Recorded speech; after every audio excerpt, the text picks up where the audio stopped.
Doctor plus மெய் என்பவர்களுக்கு உங்கள் பாரம்பரிய வைத்தியர் உங்கள் ராஜசூரியன். அற்புதம் ஆனந்தம் மெய் என்பவர்களே. அதாவது சத்து இல்லை உடம்புல,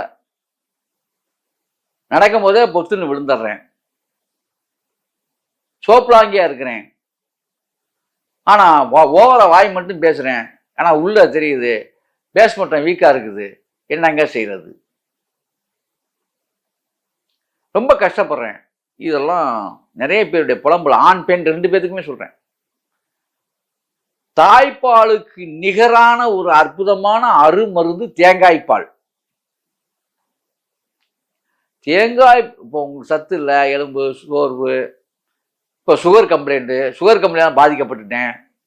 சுகர் கம்ப்ளைண்ட் வந்தவங்க அந்த தேங்காய் பாலையே குடிக்கணும். யாரு? சுகர் கம்ப்ளைண்ட் வந்தவங்க தான் தேங்காய் பால் குடிக்கணும். தேங்காய் பால் சும்மா குடிக்கக்கூடாது, பனங்கள் கண்டு போட்டு குடிச்சு பாருங்க. நான் சொல்றது தேங்காயை பச்சை தேங்காயில பால் எடுக்கணும். தேங்காய் பால் எடுக்க தெரியுமில்ல உங்களுக்கு? லேசா கொதிக்க, அதாவது இளம் சூடான வெந்நீரை மிக்ஸ் பண்ணி தேங்காய் பூ திருப்பி போட்டு அப்படியே புளிஞ்சிங்கன்னா ஆட்டோமேட்டிக்காக அது வந்துடும். அதாவது காய்ச்சக்கூடாது, சூடான நீரில் கொதிச்சிடக்கூடாது, அப்படியே அமிர்தமே போயிடும். வெதுவெதுப்பான நீராக இருக்கணும், கை வெதும்ப இருக்கணும். அதில் தான் இதை போட்டு புளியணும். கொஞ்சம் நேரம் போட்டிருந்தீங்கனால அப்படியே ஊறி உதிச்சு நல்லா நசுக்கி விட்டு அப்படியே நீங்கள் வெள்ளை துணியில் அப்படியே அள்ளி போட்டு அப்படி புளிஞ்சிங்கன்னா அப்படி வந்துடும். மிக்சியில் போட்டு அடிச்சிட வேண்டியது. முதல்ல இளம் வெந்நீரை லேசாக அதில் ஊற்ற வேண்டியது. அதை அப்படியே வெள்ளை துணியில் போட்டு அப்படியே புளிஞ்சிட வேண்டியது. அப்படியே அதுதான் சூப்பரான ஒரு தேங்காய் பால். அந்த தேங்காய் பாலை சாப்பிட்டா தான் உங்களுக்கு சுகர் வராது. நீங்கள் பாட்டில் தேங்காயை போட்டு தண்ணியை கொதிக்க விட்டு அதை குடிச்சிங்கன்னா மருத்துவ குணம் மாறி போய் சுகரை உருவாக்குகின்ற தன்மை உருவாகும். தேங்காய் என்னைக்குமே வேக வைக்கக்கூடாது, கொதிக்க கூடாது.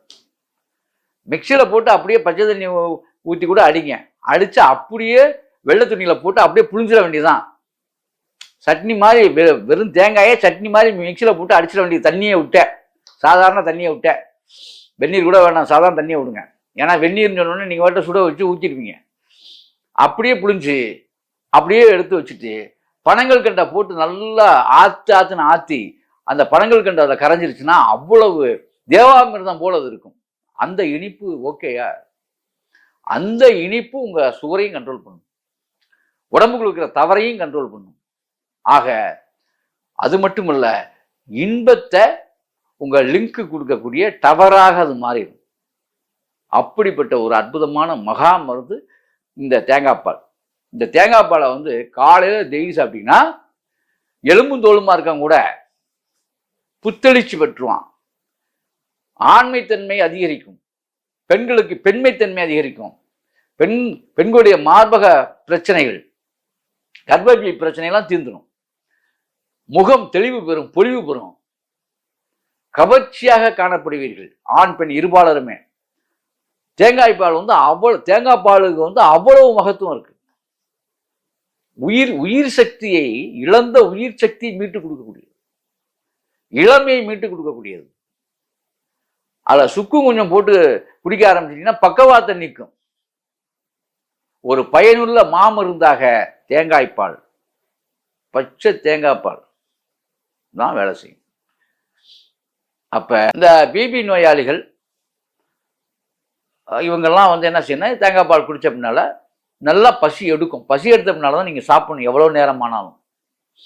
எண்ணெயில் பொரிச்ச ஐட்டம் சாப்பிடக்கூடாது, மாமிச உணவுகள் தொற்றக்கூடாது. நான் என் நல்லா புரிஞ்சுங்க. இந்த மாதிரி இயற்கை முறைக்கு நீங்கள் வந்துட்டீங்கன்னா, கோழி அடித்து சாப்பிட்றேன், மாட்டை அடித்து சாப்பிட்றேன், பிபி அந்த இதுக்கெல்லாம் போனீங்கன்னா நம்ம விஷயமே வேஸ்ட்டு. அதை விஷத்தை நீங்கள் சாப்பிட்ற மாதிரி அது ஒரு அசத்தலான அற்புதத்தை சொல்லியிருக்கேன். நீங்கள் போய் திரும்பிக்கிட்டு கோழி அந்த சிக்கன் இந்த சிக்கன் அதெல்லாம் எப்படிங்க சாப்பிடாம இருக்கலாம் கதை பேசுனீங்கன்னா அந்த கதைக்கு இங்கே வேலையே கிடையாது. நீங்கள் கதை பேசிக்கிட்டே போக வேண்டியதான், அப்புறம் மாத்திரை வாங்கிட்டு போக வேண்டியதான். இதெல்லாம் சாப்பிட்டா சைவ சாப்பாடு தான் சாப்பிடணும். பாவக்காய் அகத்திக்கீரை கூடவே கூடாது. இந்த மாதிரி உணவுக்கு வந்துட்டீங்கன்னா அவ்வளவுதான். புளிப்பான ஐட்டம் வேண்டாம், புளிப்பான ஐட்டம் வேண்டாம். தக்காளி யூஸ் பண்ணிக்கங்க, தப்பு இல்லை, அவ்வளவுதான். லெமன் தக்காளி யூஸ் பண்ணிக்கங்க, நோ ப்ராப்ளம். புளி மட்டும் சேர்க்க வேண்டாம். அதே மாதிரி இன்னொரு விஷயம் என்னன்னா, எந்த காரணம் பண்ணிட்டும் புளிச்ச மாவு இட்லி தோசை ஆகாது, அவ்வளவுதான். எதுக்கு சொல்ல, அந்த பிடிப்பு இந்த பிடிப்பெல்லாம் போயிடும். அதுக்கு சொல்ல வரேன். தேங்காய் பால் குடிக்க ஆரம்பிச்சுட்டா நீங்க தொடர்ந்து 30 நாள் போதும், 30 நாள்லயே மாற்றம் கண்டுறீங்க, சுகர் கண்ட்ரோல் ஆயிரும். அப்ப இன்னொரு விஷயம், பனங்கள் கண்டு போட்டு குடிக்கலாமா வேண்டாமா அப்படின்னு ஒரு கேள்வி இருக்கும். உங்க விருப்பம். பனங்கள் கண்டு போட்டு குடிச்சீங்கன்னா சுவையா இருக்கும். பனங்கள் கண்டு வெறுமனே நீங்க குடிச்சாலும் சரி, ஆனா செரிமானத்தன்மையை அதிகப்படுத்தும் பனங்கள் கண்டு போட்டீங்கன்னா. பனங்கள் கண்டு போடுறதுனால எந்த தப்பும் எந்த மிஸ்டேக்கும் இல்லை. பனங்கள் கண்டு வந்து சுகரை ஏற்படுத்தாது. சுக்கும் மிக்ஸ் பண்ணிங்க, அதுல சுவையை கூடும். இல்லை பனங்கள் கண்டு வேணாம் சார் அப்படின்னா தாராளமாக குடிங்க. உங்களால் சப்பி உமிழ்நீரை அதிகப்படுத்தி குடிங்க, செரிமானத்தன்மை அதிகமாகும்.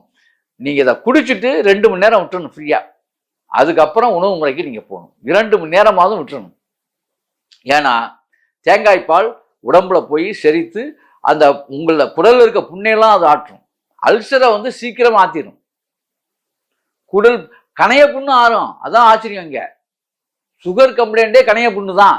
அதையே ஆற்றி சுகரை இல்லாமல் ஆக்கி விட்டுரும். தேங்காய் பால் ஒருத்தன் ரெகுலராக குடித்தாலே சுகர் ஓடி போயிடும். போதுமா? ஆகவே இப்படி செய்து அப்படி வாழுங்க.